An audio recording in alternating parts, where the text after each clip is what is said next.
I don't need you embarrassing me tonight, all right? She said, applying her lipstick like I wasn't even in the room. Just stay home. My clients are too important. You just bore them. Then, without looking up, she dropped the cap onto the vanity and added, honestly, it's better if you don't come. You wouldn't know what to say to them anyway. She stood and did a slow spin in the mirror, admiring herself like she was already under spotlight. I held her coat. She didn't take it, just brushed past me and called out over her shoulder. You can leave the wine chilling, though. I'll probably be back late. Or not. Depends who's there. I watched her get into the black car. One of those long ones the firm always sent. Sleek, sterile, cold, like everything she'd gravitated to in the last 2 years. It pulled away without even a wave. I stood there on the porch a moment, then went inside and placed her untouched coat gently back on the hanger. Buttoned it, smoothed it flat. Then I walked down the hallway, past the photos she hadn't taken down but hadn't looked at in years, and into our bedroom. Laid out on the bed was a second tuxedo. Mine. Pressed. Pocket square ironed. Shoes gleaming. I didn't shave angry. I shaved carefully, deliberately. Tied my bow tie by hand. Polished my cufflinks. Gold, with a small engraving she never noticed, beneath still waters. A line from my father. A warning about men like me. 10 minutes later, I walked down the same driveway she had, in the same direction, but with a very different destination in mind. Not the valet line. Not the marble steps leading up to the gala's grand entrance. I parked behind the service lot. Took the staff elevator. Nodded at the event security guy, who handed me a pass without a word. No scanning. No questions. Just recognition. The inside of the venue was loud, glittering, and artificial. Like someone had tried to build prestige out of mirrors and wine spritzers. She loved it. She lived for these nights. The fake laughter, the power banter, the borrowed gown she pretended were hers. I stayed in the shadows, watching. She was holding court by the entrance now, laughing too loudly at some executive's flat joke. Hands flying, head tilting, the whole look at me show. Her dress shimmered every time she moved. It was designed for it. She'd chosen spectacle over substance so many times now. I barely remembered who she'd been when she wore canvas flats and brought me coffee at midnight just to sit in silence and read beside me. People ask me why I never fought her about the change. Why I didn't demand more space. The truth is, I don't beg for space. I take it. Quietly. Efficiently. Permanently. The man she was trying so hard to impress tonight. The firm's crown jewel client. The one her team had prepped her for all month. He was already watching. Not her. Me. From across the room. We'd known each other 12 years. Not through business. Not through her. Through something that actually mattered. Something that made all the gala speeches in the world sound like background noise. And when I nodded to him from the perimeter, he stood, stepped aside, and gestured quietly to a chair beside his. I took it. She didn't notice. Not yet. Too busy reciting bullet points about international mergers and ESG buzzwords she barely understood. There's a reason I stayed silent all these years. There's a reason I let her talk herself into circles, building a tower on foundations she never inspected. Because influence, real influence, doesn't announce itself. It just acts. And if you've made it this far, do me one favor, subscribe. More than 90% of people listening don't, but it tells the team this kind of story still matters. That quiet revenge isn't just fiction. It's art. And it's earned. I didn't need her to introduce me that night. I didn't even want it. What I wanted was unfolding already. Subtle, precise, inevitable. Because when someone calls you boring, it's usually just projection. What they really mean is, you see too much. And you won't play dumb. I smiled to myself and leaned back slightly in my chair. Her voice echoed from across the room. She hadn't even seen me yet, but the countdown had already begun. She glided in like a queen returning from exile, the hem of her dress cutting clean lines across the floor, hips swaying to the rhythm of attention. Her smile was calibrated, bright enough to seem effortless, restrained enough to signal importance. She didn't rush her steps. No, she staged them, letting the camera flashes pop like applause around her. One of the junior partners whispered something about her being the firm's closer, and she laughed, loud enough to let nearby clients know she wasn't just charming. She was essential. It was almost impressive how flawlessly she slipped into the performance. Air kisses, perfectly spaced compliments, inside jokes with the procurement team from Belgium, the faux humble thank you to the CEO's wife for that stunning brooch she wouldn't be caught dead wearing herself. She was right about one thing. Her clients were important. She just didn't understand how small she looked from the right vantage point. The room was a shallow pond with expensive lighting, and tucked just past the spotlight glare, along the edge of the sponsor tier, sat a man who didn't need to be seen to be felt. Gray suit, white cuffs, a watch whose face had no logo because everyone who mattered already knew who made it. That was William Hart, founder, multi-sector philanthropist, technically retired but functionally omnipresent. And to his right, barely angled toward the light, was me. I didn't smile, didn't raise a glass. I just sat, present, calm, like someone who belonged. She didn't notice. She was too busy doing her version of diplomacy, talking too long, laughing too sharp, promising access she didn't control. At one point, she gestured vaguely to the VIP section and said something about having to sit with the ethics people later. Ugh. The man she was talking to glanced toward our table. His eyes lingered, but he said nothing. What she hadn't bothered to find out was that Mr. Hart didn't come to these events for the speeches. He came to observe, to evaluate, to verify that the people entrusted with his multi-billion-dollar contracts weren't just smart, but stable. And while she'd spent months rehearsing her big pitch, she forgot one tiny detail. He'd already made his decision.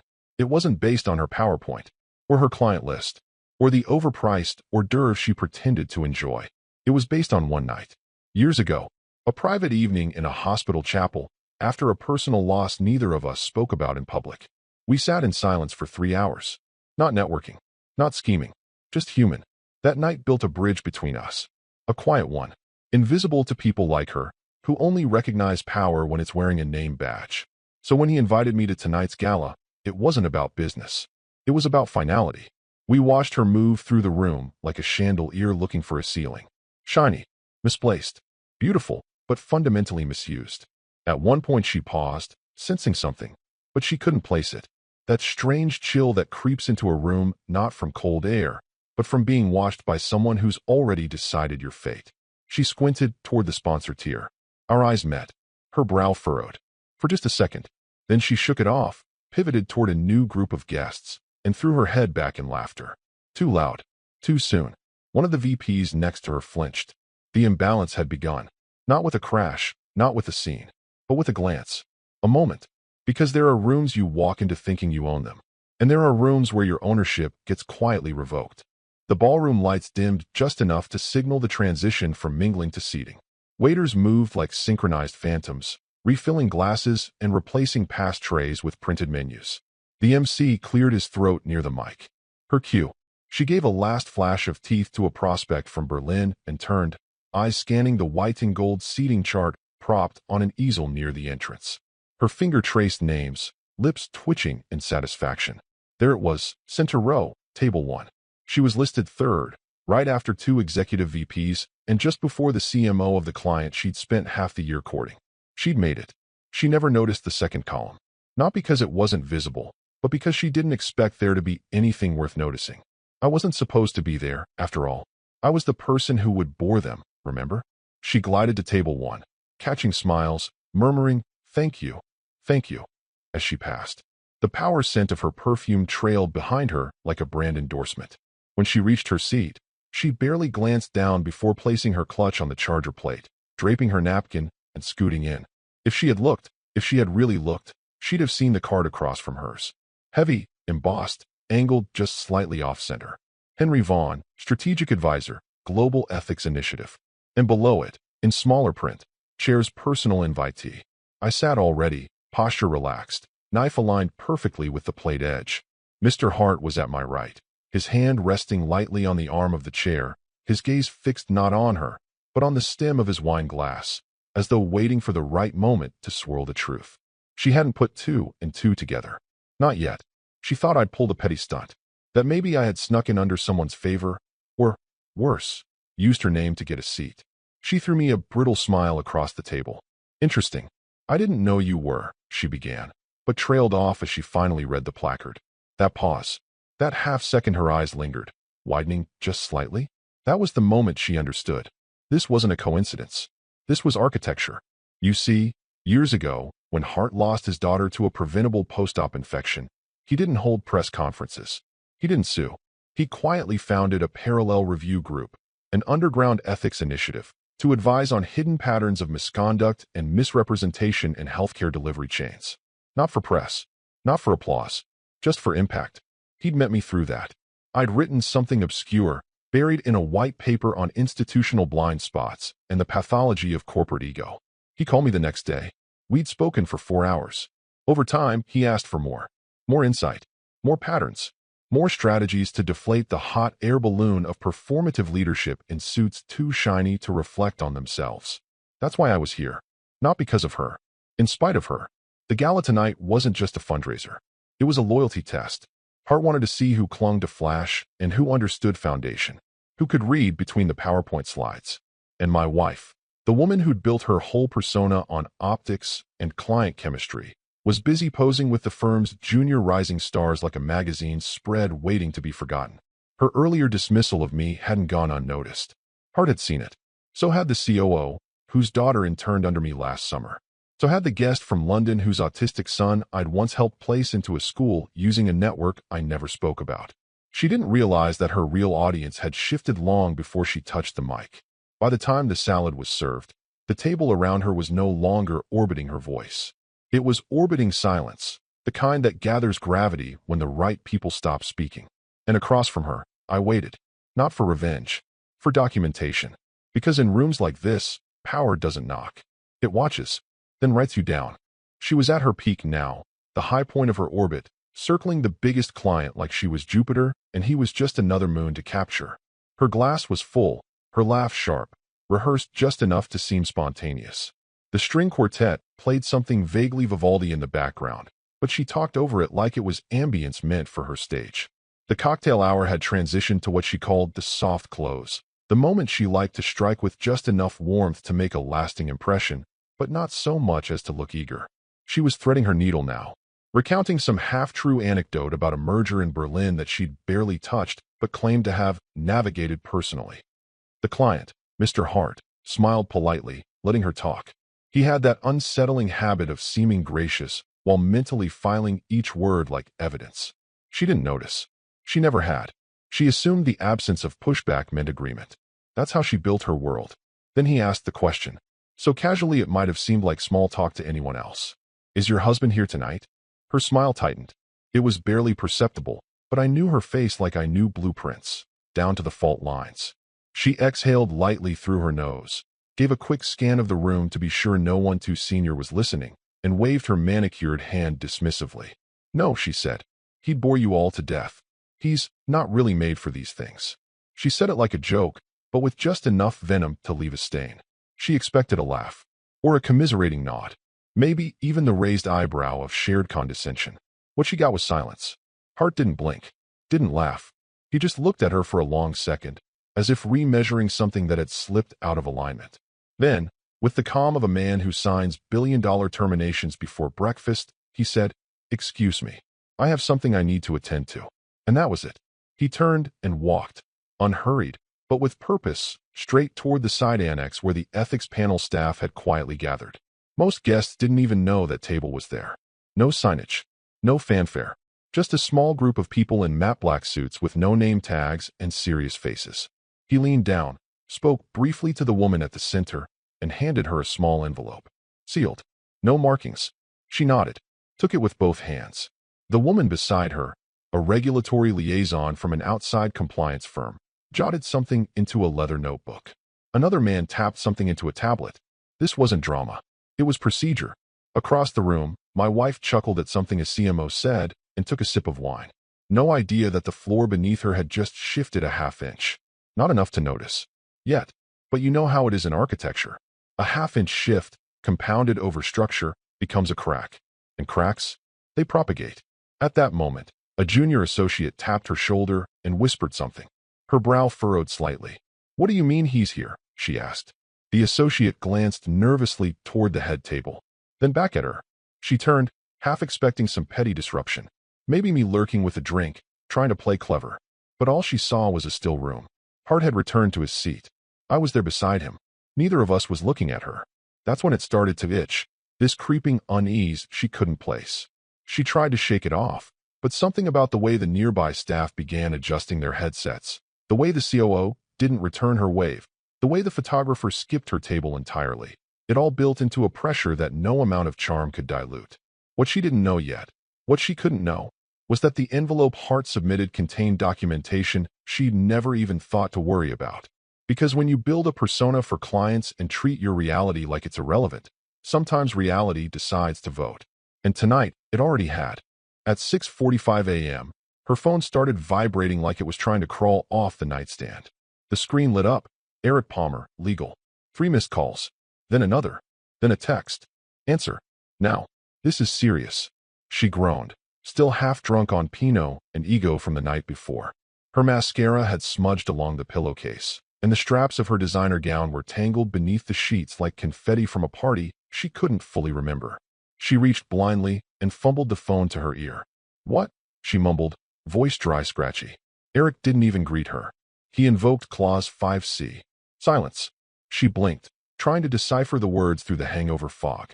What clause? The morals clause, he snapped. The client. Hart. He's terminating everything. Full exit. No wind-down period, no renegotiation. Just done. Effective immediately. She sat up, sheet falling off her shoulder. That doesn't make sense, she croaked. He was laughing with me last night. It's probably a misunderstanding. There was a pause on the line. Then, he said, and I quote, it's because of her husband. She froze. What does that mean? She whispered. I was hoping you could tell me, Eric said, his voice tight, like someone hanging off a cliff with a threadbare rope. Because when I pressed for clarification, he sent over a formal invocation with timestamps, guest witness statements, and photographic evidence from the gala. He's activating a full disengagement protocol under 5C, moral and reputational breach via internal representative. He named you, but I didn't do anything. He said your conduct toward your spouse violated the firm's social ethics standard.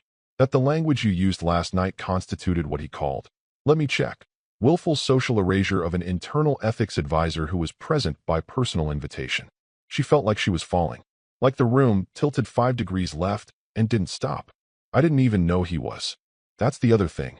Eric cut in. Who the hell is your husband? She opened her mouth, closed it, because in that moment, she realized she didn't actually know how to answer that. Not the version of him who smiled politely at board dinners and held her coat when she remembered to bring him, but the other version. The one she'd stopped asking questions about years ago. The one who spent long nights in his study reading things that didn't fit her world. The one she'd mocked for overthinking, for living like some monk. That version had just detonated her career with a single word. Clause 5C. A dusty, rarely used part of the master agreement the firm had included years ago at Hart's request, mostly as a formality. A clause meant to give major clients a graceful exit if a representative of the firm engaged in misconduct. Not criminal, just damaging. And no one ever used it. Until now. I didn't know, she whispered. I didn't mean. He said that makes it worse. Eric replied flatly. His exact words. If she didn't know who her husband was, she shouldn't have built her career pretending she did. Her stomach curled. I can fix this, she said quickly. We can schedule a call. No. Eric interrupted. It's too late. He's already informed 2 other clients. One of them is reviewing their contracts. The board is calling an emergency session at noon. We're facing a chain reaction here. But it was just a comment, she hissed, suddenly angry. A joke. I didn't hit anyone. I didn't steal anything. You did something worse, Eric said, voice low now. You made the wrong person feel small. In public. With witnesses. And the man sitting next to him was someone you should have never ignored. She squeezed her eyes shut, heart hammering. You need to get ahead of this, he added. Figure out who your husband is. What he told Hart. Because right now, you're losing the biggest account on the Eastern Seaboard, and it's not because of a deal. It's because of you. He hung up. She sat there, phone slipping from her fingers, listening to the buzz of her own panic fill the room like static. Her mouth went dry. She grabbed her laptop, opened it, typed his name, and the search results didn't say +1. Didn't say husband of. They said Senior Strategic Advisor, Global Ethics Initiative. She scrolled and scrolled. Reports, panels, keynotes, ethics audits, foreign policy briefs, and at the center of several, her husband. Quiet, sharp-eyed, with people she didn't know existed. And then it hit her. She hadn't married an accessory. She'd married a scalpel.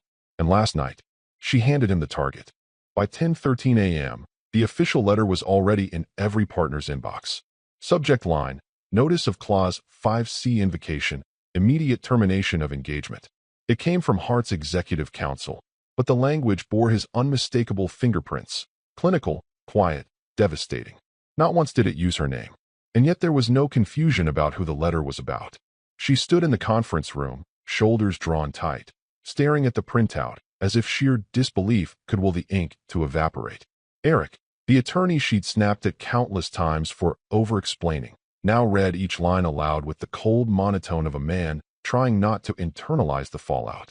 Due to multiple observed instances of ethical misrepresentation of personal integrity, disregard for spousal inclusion in contractual social environments, and conduct unbefitting a designated representative of the firm. She blinked rapidly. They're making this personal. That's illegal. They didn't use your name, Eric said flatly. They used examples, quotes, time-stamped documentation. And he held up the final page, flipping it toward her. A still frame. There it was. A high-resolution image. The exact moment she had waved her hand, mid-sentence, sneering, "He'd bore you all to death." Her expression was amused, dismissive, elevated. Behind her, out of focus but unmistakable, sat Hart, his eyes down, his mouth a firm line. And beside him, just slightly turned away, was me. No one said anything. The only sound was the hum of the HVAC and the muted shuffle of paper. The timestamp matches the gala's peak networking hour, Eric said quietly. This wasn't an accident. He planned this letter the moment that envelope hit the ethics table. This is Hart saying, "We saw, we remember, and we don't tolerate it." She tried to laugh, but it cracked halfway through. So what? I'm being terminated because I didn't kiss my husband's ring in public? That's ridiculous. I built half our pipeline. No, said another voice. A partner, older, calculating, already halfway detached from her fate. You're being terminated because our flagship client just labeled you a liability. You made him look foolish. You disregarded protocol. And, worst of all, you misread the room. She turned on him. He's punishing me for being honest. No, the partner said again, this time with an edge. He's punishing you for being small. The words sat like lead in the air. Across the room, another partner flipped through the letter's annex, which included internal documentation Hart had apparently compiled on several representatives at the firm. But hers was the longest section. 5 bullet points, 3 statements, 2 references to past incidents where she had excluded spousal presence during client-facing events despite contractual stipulations for inclusion in matters of reputation and optics. In short, this wasn't a one-off.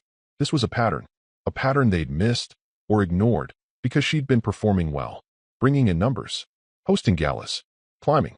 But clients don't care about revenue if it's attached to risk, and Hart had just made that risk official.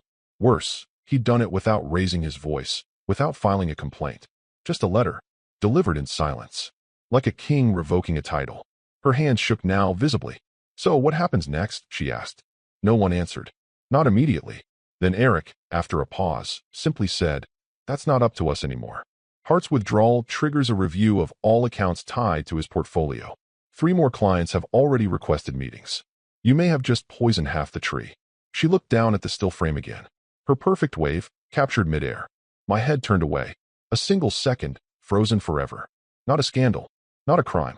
Just a gesture, and the man beside her refusing to dignify it. There are no headlines for that. No lawsuits. No redemption arcs. Just the quiet understanding that in a world built on perception, one moment of arrogance, photographed, time-stamped, contextually framed, can reduce a decade of ascension into an exit memo. She sat down. No one told her to, but they all understood. The real verdict had already been delivered, and the man she'd called boring? He hadn't even spoken. The call came in just after noon. Not from HR, not from her assistant. Directly from the managing partner's office. No subject line, no warm preamble. Just a 6-word email. Your attendance is required. Conference room 4. She arrived 15 minutes early, a folder clutched so tightly in her hand the edge left a red imprint across her palm. Her hair was perfect. Her heels were sharp. Her lipstick was the same shade she wore for investor dinners, crimson with a matte finish. Control in a tube. But the moment she stepped into the room, all of that felt ornamental, like bringing a bouquet to a firing squad. 7 chairs were filled. 2 more stood empty, their occupants pacing just outside the glass wall, whispering in clipped tones.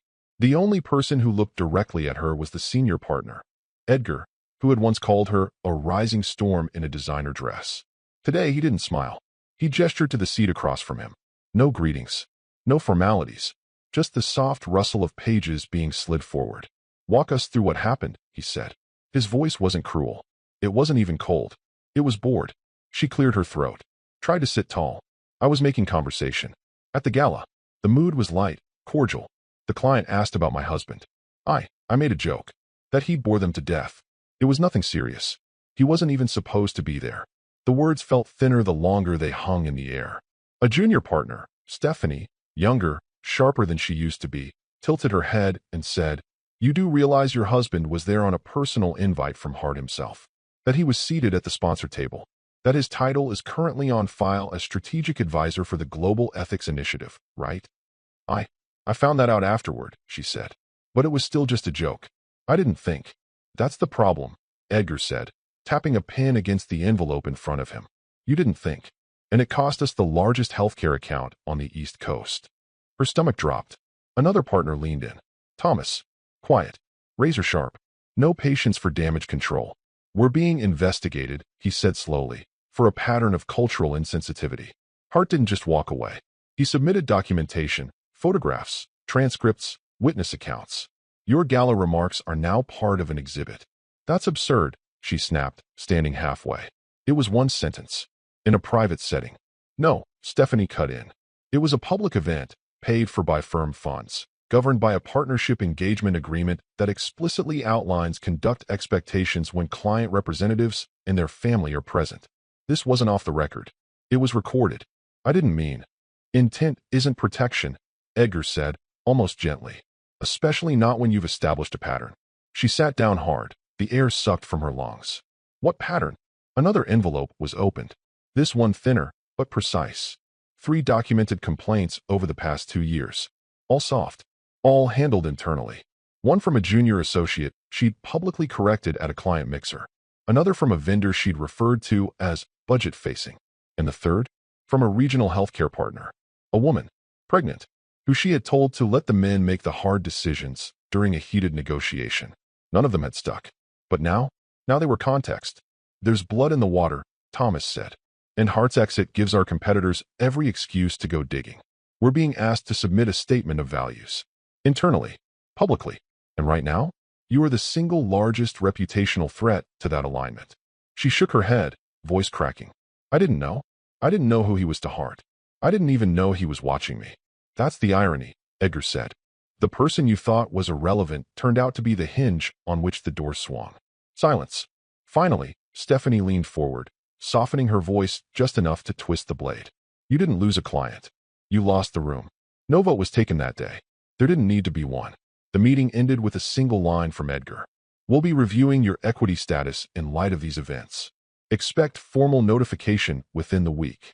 She stood, nodded, walked out of the room without speaking. And just before the door closed behind her, she heard Thomas murmur something she was never meant to hear. She thought she married a seat filler. Turns out, she married a sniper. The front door clicked behind her with the weight of something final. No lights were on. No music humming softly from the kitchen speaker. No clink of a glass. No footsteps in the hall. No scent of late-night coffee. Just silence. Thick. Waiting.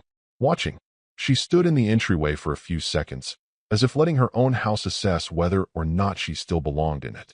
Her heels echoed on the tile as she stepped forward, dropping her bag on the same bench where he used to sit and untie his boots after long walks in the evening. Walks she stopped joining because "my steps are faster than yours." The bedroom door was slightly ajar. Not dramatically, just enough to suggest someone had passed through it thoughtfully. Not angrily. Not in a rush. She pushed it open. Her side looked untouched. The vanity. The pillows. Her jewelry tray.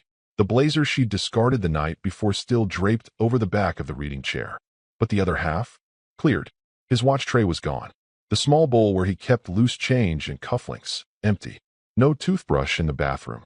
No travel bag in the closet.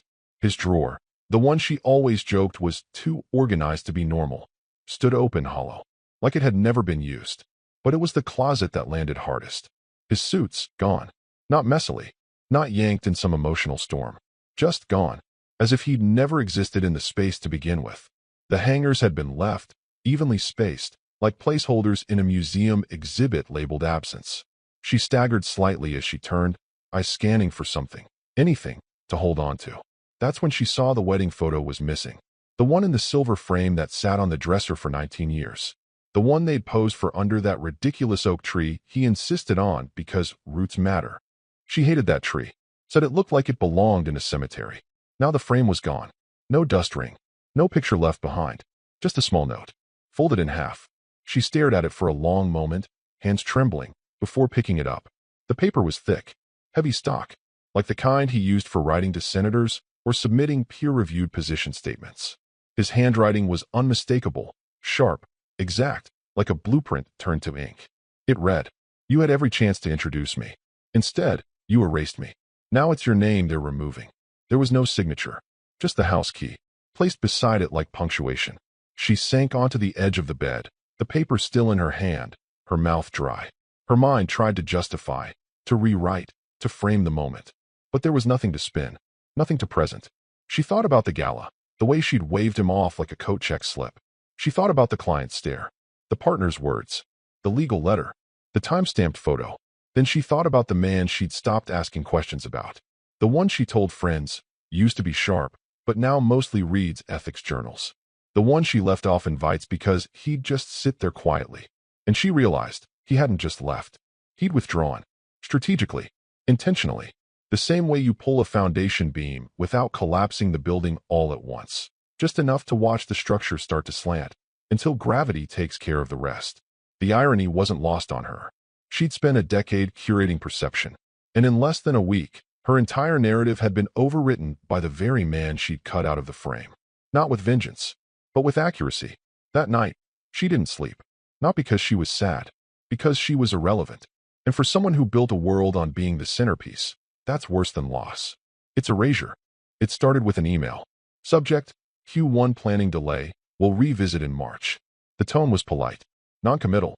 A client she'd personally onboarded 3 years ago, someone who used to call her a force, now couldn't make time for a 30-minute roadmap call.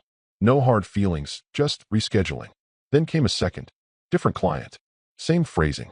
We're reviewing internal capacity before committing to Q1 strategies. Within days, it was five major accounts, quietly folding their presence into indefinite pauses. No accusations, no complaints, just polite disappearances. She tried not to panic, told herself it was just holiday slowness. Budgets, macro trends, anything but what she knew in her marrow. Because the moment she stopped spinning excuses, she'd have to admit the truth. They were freezing her out. And not just clients. Internally, the temperature dropped with surgical precision. The junior associates who used to orbit her in meetings now sat 2 seats down, scribbling notes without eye contact. Marketing removed her photo from the firm's Faces of Leadership carousel silently, without memo. One of her scheduled panel appearances was postponed indefinitely due to logistics. Then came the real wound. An internal operations memo leaked from one of the VPs. She wasn't even CC'd. A colleague forwarded it to her, subject line blank, just the words pasted in the body. Given recent reputational events surrounding client interactions, I recommend that, redacted, refrain from participating in direct client-facing activities for the next 2 quarters to mitigate risk perception. No name, but the phrase was unmistakable. Reputational events. Like her career had been downgraded from influence to incident. She forwarded it to Eric. No reply. The next morning, she walked into the firm's kitchen and 2 analysts stopped mid-conversation. One of them looked panicked, as if he'd been caught eavesdropping on royalty. The other just nodded and left. She poured coffee with hands that wouldn't stop shaking. At her desk, she opened her calendar. It used to look like a mosaic, color-coded blocks stacked edge to edge. Now it looked like a slow death. 2 calls. 1 status review. A lunch with HR that hadn't been confirmed. She checked Slack. An internal thread titled #GalaFallout had been shut down by compliance, but not before a screen cap made its way into her inbox from a former mentee who still pitted her just enough to risk sending it. It was a meme. Her face, cropped mid-laugh.